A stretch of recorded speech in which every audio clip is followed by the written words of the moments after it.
pare ko, ito pala yung araw na nagkaroon kami ng isang sakong santol. Balitala pala ito ni Rodman, boyfriend ng kapatid kong si Jocelyn. Ito talaga yung panahon na tig santol at marami na mumunga sa lugar malapit ka na Rodman. Kaya naman, sabi ng kapatid kong si Jocelyn, bigyan kami ng santol. Or kung may mas mura siyang mga bibilan na santol. Kaya naman na may nalaman siya na may murang bilihan na santol at sako-sako, bumili talaga siya. Ang daming tao kasi dito sa bahay na gustong gusto kumain ng santol na to. Palad ko, kamao ko.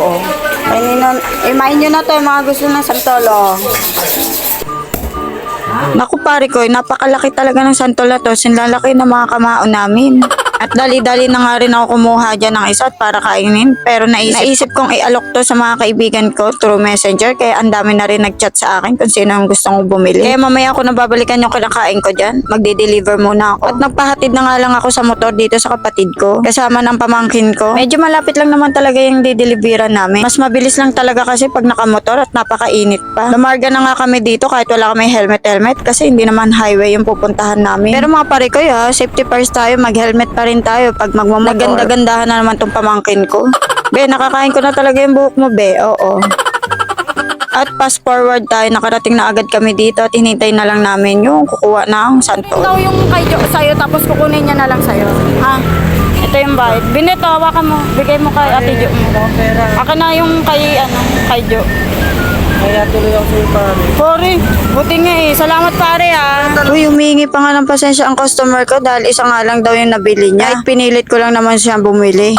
Uy, at pinasabay ko na nga lang din doon sa customer ko yung isang order ng aking katrabaho dahil malapit lang sa kanila. Pagbalik namin doon sa dinaanan namin, biglang naging traffic. At nababad nga ang aming mga fest lang sa kainitan, no? Pero go pa rin kami, maganda pa rin kahit mainit. Huy. Kaya naman pala may dumaan na jeep. Kaya naman pala traffic. Bigla naman nagpakita tong milk tea na to. Buy 4 for only 99 lang daw. O diba, yung tinubo namin doon sa pagtitinda ng santol. Napunta lang din dito sa milk tea. Aroy, juice me. Ewan ko lang talaga hindi sumakit yung tiyan namin dito pagkain naman ng santol at nag-milk tea pa nga. Pero hindi kami nagpatinag mga pare ko. Nag-order pa rin kami. At naghintay-hintay na nga lang kami saglit dito. Dahil sa 4 nga in-order namin, medyo matagal-tagal din. Nagsisenti-senti sana ako dito kasi itong pamangkin ko, nag-tiktok-tiktok ko, no? Nagsayaw-sayaw na nga, no? Ay, salamat. Natapos na rin ang kanyang pagpapunch dyan sa mga milk tea. Parang ang sarap din yung negosyo yung ganitong milk tea yan. Uy, disclaimer lang mga pare ko, hindi ako talaga nag-aano ng milk tea. Ngayon lang, nakita ko lang kasi to. Minsan lang naman kaya bumili lang kami. Ngayon lang. Uy, napapaliwanag ng bongga, sikat ka be?